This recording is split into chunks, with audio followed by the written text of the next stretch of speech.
Friends, তো আজকে বানাচ্ছি তাল ক্ষীর। তো ফার্স্টে দেখো তালের গোলাটা করে নিয়েছি, আর এর মধ্যে দিয়ে দিচ্ছি এখন নারকেল কোড়া।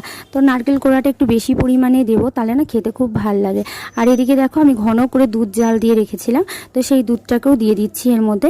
আর একটু বেশি পরিমাণেই দুধ দেবো, তাহলে কি হয় বলো তো, তাল ক্ষীরটা বেশ দানা দানা টাইপের খেতে হয়।